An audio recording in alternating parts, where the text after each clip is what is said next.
Okay, good morning, students. Today I'll be taking you for your poem, which is in class 10th, written by Robert Frost. So, dear students, this is the first poem of your NCERT book, English, class 10. So, here we go.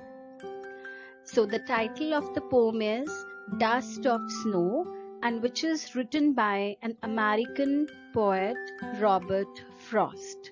So before we proceed, I would like to tell you more about the poet. So dear students, Robert Lee Frost, he was born on March 26, 1874, and he died on January 29, 1963. And he was an American poet. Frost was the one writer who was honored frequently during his lifetime and is the only poet to receive 4 Pulitzer Prizes for poetry. I repeat, he is the only poet to receive 4 Pulitzer Prizes for poetry. Now students, we need to know that why Robert Frost has written this poem, The Dust of Snow. Robert Frost is a renowned poet who tries to change people's mindset through his numerous works of poetry. The poem shows how human judgment on specific issues can be misleading. There are certain animals, things, or objects that people associate with negativity and doom. So here the poet tries to alter this mindset through the poem. So, dear students, as we know that Robert Frost has written a very short poem, The Dust of Snow. Indeed, it is a very short poem, but it has a very deep meaning. So here I go. I'll first read the poem for you. The way a crow shook down on me the dust of snow from a hemlock tree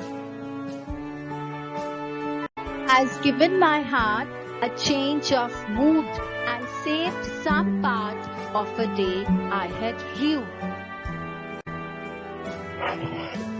So, dear students, I'll start with the first paragraph, first 4 lines. So, here is the rhyme scheme. Crow is rhyming with snow and me is rhyming with tree. So, that means the rhyme scheme of the first 4 line is A, B, A, B. So now I'll start with the explanation wherein crow, dust of snow and hemlock tree. They are 3 elements which are used by Robert Frost. The poem is set in a scene where the poet is in a bad mood and is walking by a tree. Which tree? A hemlock tree. Hemlock tree is a poisonous tree. As he passes by, a crow happens to throw some snow dust on him.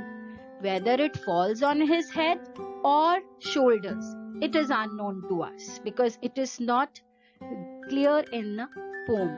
Also, the readers are left in doubt about the bird's specific actions, whether the crow was landing, shivering with cold, or readjusting itself on the branch or taking off. It happened to some particles of snow upon the author.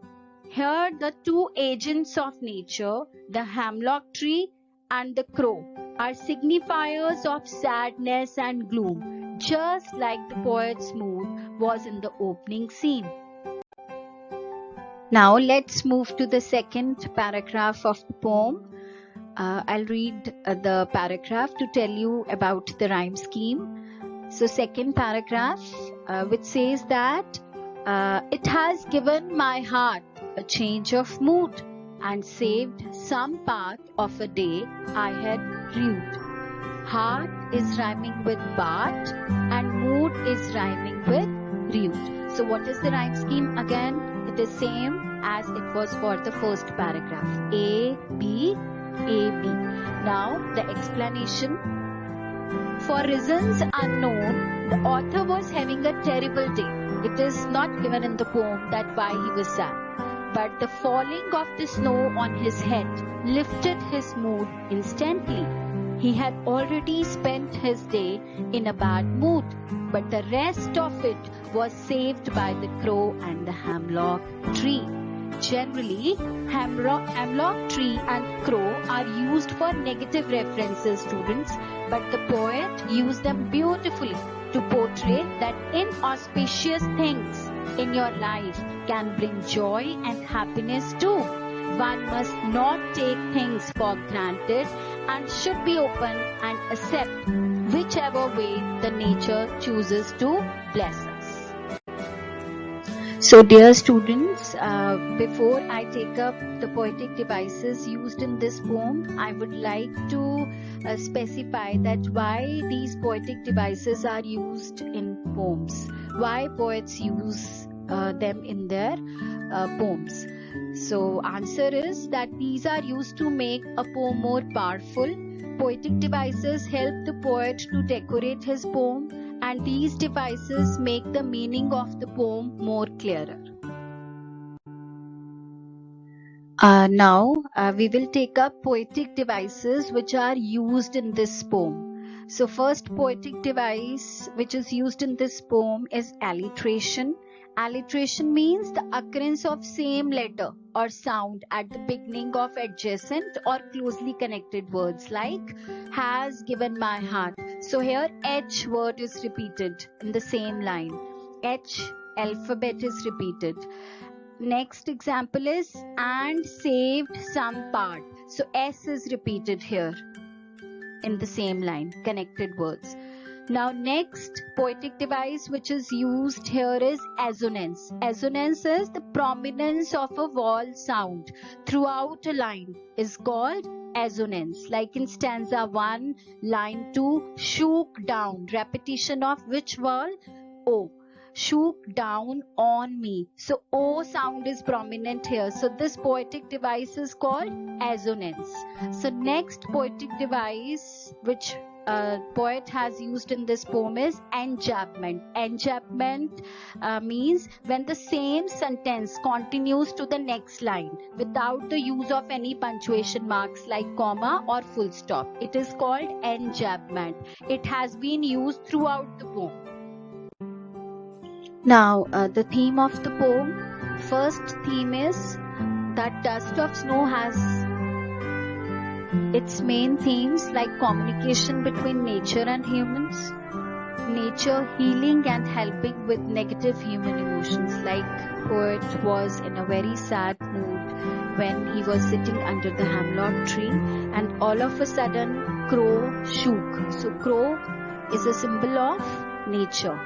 Hemlock tree is again a symbol of nature. So all of a sudden crow shook some dust of snow and it fell on the poet, and ultimately it changed the mood of the poet from negative to positive. So that means the significance of small natural events in our lives also, like the small things. Dust of snow is a very, very small thing, and it entirely changed the mood of Robert Frost. Same way, sometimes even the small things in our life can change our mood from negative to positive.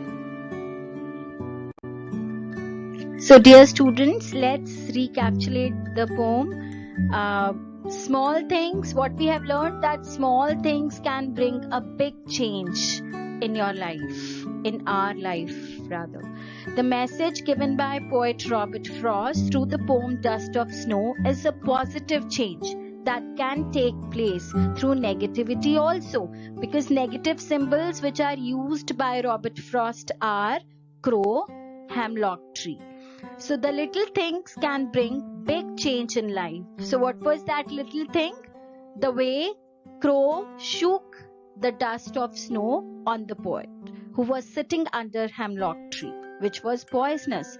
So dear students, simple act of kindness done can inspire others with enthusiasm and may bring a huge change in our lives. So let's quickly recapitulate the poem now. The way a crow shook down on me the dust of snow from a hemlock tree has given my heart a change of mood and saved some part of a day I had rued. So, the way a crow, which is a negative symbol used by the poet, shook, which is a past form of shake, down on me. On me means poet. The dust of snow from where? Hemlock tree. So, the way crow shake or shook down the dust of snow from hemlock tree on poet, that brought a change in the life of boat and poet. He has written that this act done by crow has given his heart a change of mood. Otherwise, when poet was sitting under the hemlock tree, he was sad initially. But when this happened, means crow fell. Crow shook a dust of snow on him. There was a drastic change in his mood, and that saved his some part. Means half of the day he spent in that gloom, in sadness, but rest part of the day he saved, and that was saved because of this small act of the crow.